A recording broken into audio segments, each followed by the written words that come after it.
ከህዳሴው ግድብ ዙሪያ ከባድ ውጊያ ፈነዳ። ሁለት ሬጅመንት ሰራዊት ተመታ፣ አዛዦቹ ታሰሩ። ራያን ከተሻገረን ዋጋቸውን እንሰጣቸዋለን። ጀነራሉ የበቀል እርምጃ እንደሚፈጸም ዛቱ። ጦርነቱ በአስቸኳይ እንዲጀመር ትዕዛዝ ወረደ። መከላከያ ካምፑን ጥሎ ወጣ፣ ሰራዊቱ ተረከበው። ትራምፕ ከኢራን ጥቃት አመለጡ። ፕሬዝዳንቱ ከቱርክ የወጡበት መንገድ ዓለም አቀፍ መነጋገሪያ ሆኗል። በቤንሻንጉል ጉሙዝ ክልል የህዳሴ ግድብንና አካባቢውን ለመቆጣጠር ያለመ ከባድ ውጊያ ፈነዳ። ውጊያው በሁለት ታጣቂዎች ጥምረት የተፈጸመ መሆኑ የተሰማ ሲሆን በርካታ ጉዳቶች ተስተናግደዋል። የተጎዱ ሰዎች ፓዊ ሆስፒታል መግባታቸውም ተነግሯል። የዞኑ አስተዳደር በበኩሉ ጥቃቱ ሙሉ በሙሉ ማክሸፉን ገልጿል። በዚሁ ቀጠና በተደረገ ውጊያ ሁለት ሬጅመንት ሰራዊት መመታቱ የተነገረ ሲሆን ውጊያውን በአግባቡ አልመሩም የተባሉ ወታደራዊ አዛዦች መታሰራቸው ተነግሯል። ዝርዝር መረጃውን ይዘናል፣ ትሰሙታላችሁ። በሌላ መረጃ ህወሓት ጦርነቱን የሚጀምርበት ቀን ቆረጠ። አስቸኳይ መምሪያው ለሁሉም ቀጠናዎች መላኩ ተሰምቷል።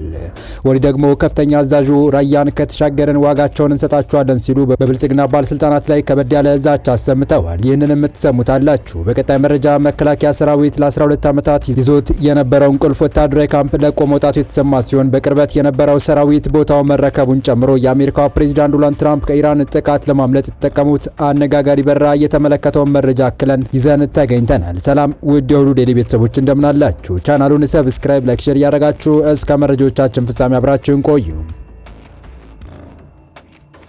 ከመንግስት ጋር በትጥቅ የታገዘ ትግል እያደረጉ የሚገኙትና በሻቢያ አሽከርካሪነት በሚዘወረው ጽምዶ የተሰኘ ስብስብ ውስጥ ተሳትፎ እያደረጉ የሚገኙት ሁለት ታጣቂ ኃይሎች በህዳሴው ግድብ ዙሪያ የጋራ ጥቃት መክፈታቸው ተሰማ። ጥቃቱ ወደ ህዳሴ ግድብ መዳረሻ የሆነችውን ወሳኝ ከተማ ጨምሮ የህዳሴ ግድቡን ኮሪደር ለመቆጣጠር ያለመ መሆኑም ተነግሯል። ውጊያው የተቀሰቀሰው የአማራና የቤንሻንጉል ጉሙዝ ክልሎች አዋሳኝ በሆነችውና ወደ ህዳሴ ግድብ ለመሄድ የመጨረሻ መዳረሻ ከተማ በሆነችው ግልገል በለስ ከተማ መሆኑም ታውቋል። ዛሬ ማለትም ነሐሴ 5 2018 ከንጋቱ 12 ሰዓት አካባቢ የተቀሰቀሰው ድንገተኛ ውጊያ በመተከል ዞን አስተዳደር ግልገል በለስ ከተማን ለመቆጣጠር የታቀደ እንደነበር የተገለጸ ሲሆን ክስተቱን አስመልክቶ መግለጫ ያወጣው የዞኑ አስተዳደር ይህ ኦፕሬሽን እንዳልተሳካና ከተማዋም ወደ ቀድሞው ሰላሙ መመለሱን አስታውቋል። በቤንሻንጉል ጉሙዝ ክልል መተከል ዞን አስተዳደር የፋኖ ኃይሎችና የጉሙዝ ኃይሎች ከህዳሴ ግድቡ መዳረሻ የሆነችውን ግልገል በለስ ከተማ ለመቆጣጠር ድንገተኛ ውጊያ መክፈታቸው የከተማው ነዋሪዎች ማስደንገጡን የገለጹ የመረጃ ምንጮች ጦርነት የተካሄደው ከንጋቱ 12 ሰዓት ጀምሮ ድባቂ በተባለ አቅጣጫ በተከፈተ ተኩስ መሆኑን አክለዋል። ጥቃቱ ከተማዋን ሙሉ ለሙሉ በቁጥጥር ስር ለማዋልና የህዳሴ ግድቡ አካባቢ ድረስ ኃይል በማሰማራት የፌዴራል መንግስቱ ላይ ጫና ለማሳደርና የመላው ኢትዮጵያውያን ሀብት የሆነውን ውድ ግድብ እንደ መደራደሪያነት በመያዝ የግብፅን ዓላማ ለማሳካት ስትራቴጂክ ወታደራዊ ጠቀሜታ ያላትን ያለመ እንቅስቃሴ እንደነበረ የዞኑ የጸጥታ ቢሮ ያስታወቀ ሲሆን የጥፋት ኃይሎች የጋራ ዘመቻ አክሽፈናል ሲልም አክሏል። የተኩስ ጥቃቱ በፋኖና በአካባቢ ታጣቂዎች ጥምረት የተፈጸመ መሆኑ የተገለጸ ሲሆን በከተማ ውስጥ በነበረው እንቅስቃሴ በሰዎች ላይ ጉዳት መድረሱ ከአካባቢው የወጡ መረጃዎች አመላክተዋል። በከተማዋ ዋና መንገድ መድፍ ጭምር ሲንቀሳቀስ እንደነበረ የከተማዋ ነዋሪዎች የገለጹ ሲሆን ከተኩስ ልውውጡ በተጨማሪ በከተማው የትራንስፖርት መናኸሪያ ውስጥ በተፈጸመ የቦምብ ፍንዳታ 10 ሰዎች እንደሞቱና በርካታ ተሳፋሪዎች መጎዳታቸውን አክለዋል። ተጎጂዎች በአሁኑ ሰዓት ፓዊ ሆስፒታል ገብተው ሕክምና እየተደረገላቸው መሆኑም ታውቋል። ታጣቂዎች የከፈቱት ተኩስ ተከትሎ የመንግስት የጸጥታ ኃይሎች ባደረጉት የተቀናጀ እርምጃ አካባቢውንና ከተማዋን ሙሉ በሙሉ በቁጥጥር ስር ማዋላቸውም ተረጋግጧል። በአሁኑ ወቅት በግልገል በለስ ከተማ የህዝብና የትራንስፖርት እንቅስቃሴ በከፊል መጀመሩም ተገልጿል። በተያያዘ መረጃ ሌላኛው የጽምዶ አባል የሆነው ህወሓት በዚሁ ቀጠና አሶሳ ዞን ኩርሙክ ወረዳ ዙሪያ የሞከረው ጥቃት መክሸፉ የተነገረ ሲሆን በታጣቂ ኃይሉ ላይ ከፍተኛ የወታደራዊ ኃይል ኪሳራ መድረሱም ተሰምቷል። ያልታሰበውን ጥቃት ተከትሎም በቀጠናው የተሰማራው የህወሓት ኃይል መካከል የእርስ በርስ ውጥረትና አለመግባባት መከሰቱም ተነግሯል። በኢትዮጵያና ሱዳን አዋሳኝ በሚገኘው ብሩናይል ግዛት ኩርሙክ ከተማ ውስጥ ልዩ ቦታው ባሪስ በተባለ ቦታ ከሻለቃ መሪ በላይ የሆኑ የህወሓት አመራሮች ባሳለፍነው ሳምንት መጨረሻ ቀናት ባደረጉት ስብሰባ ከሱዳን ከሻቢያና ከፋኖ ኃይሎች ጋር በመቀናጀት በፌዴራል መንግስት ላይ ጫና ለመፍጠር እቅድ አቅርበው እንደነበረ ከውስጥ የወጡ መረጃዎች ይጠቁማሉ። በስብሰባው ወቅት የብልጽግና መንግስት እናስወግዳለን፣ አዲስ አበባ ከገባን በኋላ 140 ካሬ ቦታ እንሰጣቸዋለን፣ ምዕራብ ትግራይ ሁመራና ወልቃይትን እናስመልሳለን የሚሉ ቃል ኪዳኖች ለታጣቂዎች መቅረባቸውም ተጠቅሷል። ሆኖም በዚህ መደለያ ተገፋፍቶ ድንበር ተሻግሮ በኢትዮጵያ አሶሳ ዞን ስር በምትገኘው ኩርሙክ ወረዳ በኩል ጥቃት የከፈተው የህወሓት ጦር ከፍተኛ ኪሳራ ማስተናገዱ እየተነገረ ሲሆን ከታጣቂ ኃይሉ ላይ ከደረሰው ከባድ ውድመት ባሻገር በውጊያው ላይ ሽፋን ይሰጣሉ ተብለው የነበሩ የሻቢያና የፋኖ ኃይሎች በአካባቢው ድርሽ ሳይሉ መቅረታቸው ጽምዶ በሚል ስያሜ በተፈጠረው የሶስት ኃይሎች ጥምረት ዙሪያ ጥርጣሬ አስነስቷል የተባለ ሲሆን በህወሓት አባላት መካከልም ከፍተኛ ተቃውሞና ጥያቄ ማስነሳቱ ተነግሯል።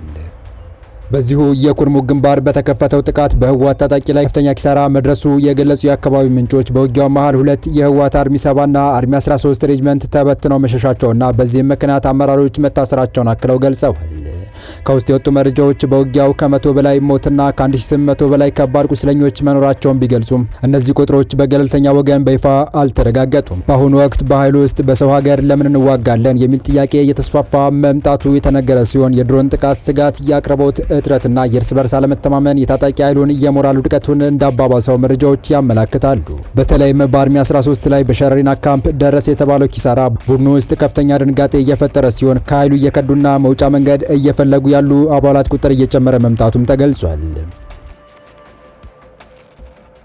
በሌላ መረጃ ደግሞ ከድሮን ጥቃቱ ማግስት ህወሓት የበቀል እርምጃ ለመውሰድ የሚያደርገውን የጦርነት ዝግጅት አጠናክሮ መቀጠሉ ተሰምቷል። ራያ የደረሰባቸውን ከባድ የድሮን ጥቃት ተከትሎ ከሰራዊቱ በኩል የሌላችሁ ጸረ ድሮን መሳሪያ ያለን በማለት ሸውዳቸውናል፣ ከዚህ በኋላ እናንተን አምነን በባዶ እጅ ወደ ሞት መሄድ አንፈልግም የሚል ጠንከር ያለ ተቃውሞ መሰማት መጀመሩን ተከትሎ ቡድኑ ወደ ሙሉ ጦርነት ለመግባት የመጨረሻው ዝግጅት ተጠናክሮ በቀናት ውስጥ ሪፖርት እንዲደረግለት ለየቀጠናው አዛዦች አስቸኳይ መምሪያ ማውረዱ የተነገረ ሲሆን የደቡብን ግንባር ከሚመሩት ወታደራዊ አዛዦች መካከል አንዱ የሆኑት እውቁ የቲዲኤፍ ጀነራል በበኩላቸው የራያን ግንባር አሸንፈን ጥቁር ውሃ ከተሻገርን የብልጽግና ባለስልጣናትን ከገቡበት ገብተን በመያዝ ዋጋቸውን እንሰጣቸዋለን ሲሉ መዛታቸው ተነግሯል።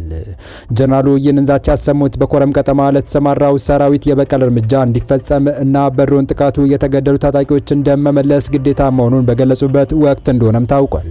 የአየር ኃይል በመቀሌ የሚገኙ የቡድን ወታደራዊ ማዕከላትና የጦር አዛዦች እንቅስቃሴ ላይ እያደረገ ያለውን ተከታታይ የድሮንና የጀት ቅኝት እና ክትትሎች ተከትሎ የጥቃት ሰለባ እንዳይሆኑ በመፍራት ዋና ማዝዣውን ከመቀሌ አስወጥቶ በአክሱም ተራራዎች ውስጥ በተገነቡ የኮንክሪት ዋሻዎች ያዘዋወረው የትግራይ ሰራዊት ማዕከላዊ ዕዝ ጦርነቱን ወደ ተሟላ መደበኛ ውጊያ ለማሸጋገር ውሳኔ ማሳለፉን የገለጹ ወታደራዊ ምንጮች እንዳረጋገጡት ከሆነ ህወሓት በራያ የጦርነት ዝግጅትን ወደ መጨረሻ ምዕራፍ እያደረሰው ይገኛል።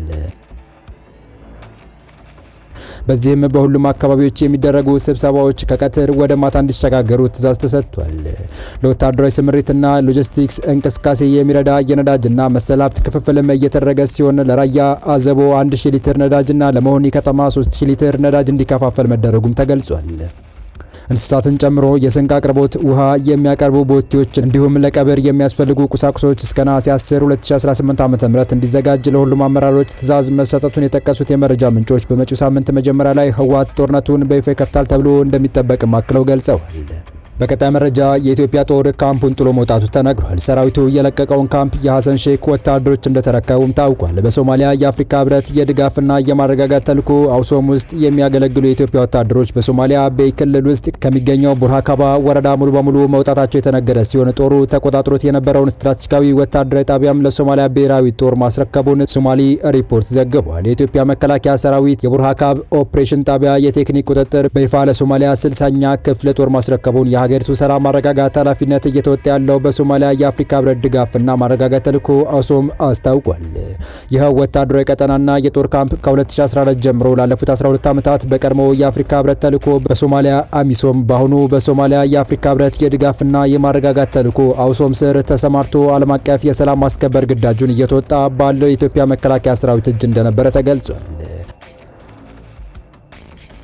የአፍሪካ ህብረት ወታደራዊ ቁጥጥር ጣቢያውን ርክክብ ጎረቤት ሶማሊያ ለብሔራዊ ደህንነቷ ቀስ በቀስ ኃላፊነቱን የምትወስድ እየተሰራ ያለው ዓለም አቀፋዊ የጸጥታ ዕቅድ ትግበራ አካል እንደሆነ ገልጾታል።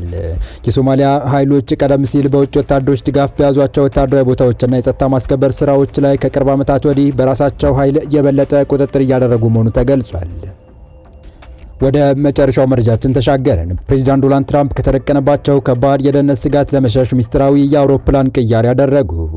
በዓለም አቀፍ ደረጃ ከፍተኛ መነጋገሪያን የፈጠረ አዲስ ዘገባ ይፋ ሆኗል። ፕሬዚዳንት ዶናልድ ትራምፕ በቱርክ አንካራ የነበራቸውን የኔቶ ጉብኝት አጠናቀው ሲመለሱ በይፋ በካሜራዎች ፊት ዋናውን ኤርፎርስ ዋን አውሮፕላን ቢሳፈሩም ከደቂቃዎች በኋላ በከፍተኛ ሚስጥር ወደ ሌላ ወታደራዊ አውሮፕላን ተዘዋውረዋል። አሜሪካ የደህንነት አካላት ከኢራን የተሰነዘረ እውነተኛ የመግደል ዛቻ እና የደህንነት ስጋት መረጃ በመድረሱ ምክንያት ነው ትራምፕ በካሜራ ፊት ኤርፎርስ ዋን ውስጥ ከገቡ በኋላ በአውሮፕላኑ የጓሮ በር በኩል የምግብ ማጓጓዣ መኪና ላይ ተሳፍረው ሳይታወቅ እንዲወርዱ የተደረገው። ጋዜጠኞችና የተወሰኑ የዋይት ሀውስ ሰራተኞች ትራምፕ አብረዋቸው እንዳሉ በማሰብ በዋናው ኤርፎርስ ዋን አውሮፕላን ተጉዘዋል። ጋዜጠኞቹም የመስኮት መጋረጃቸውን እንዲዘጉ ተነግሯቸው ነበር። ትራምፕ ግን አነስተኛ በሆነችው C-32A ወታደራዊ አውሮፕላን በሌላ መንገድ በሰላም ወደ ብሪታንያ ተጉዘዋል። ዶናልድ ትራምፕ በኋላ ላይ ጋዜጠኞች ለምን የመስኮት መጋረጃ እንድንዘጋ ተደረገ ብለው ላቀረቡላቸው ጥያቄ የሰጡት ምላሽ የዋይት ሀውስ የኮሚኒኬሽን ዳይሬክተር ስቲቨን ቼንግ ለፕሬዝዳንቱ ደህንነት ሲባል ከፍተኛ ጥበቃና አስፈላጊ ፕሮቶኮል ሁሉ እንደሚደረግ ገልጸዋል።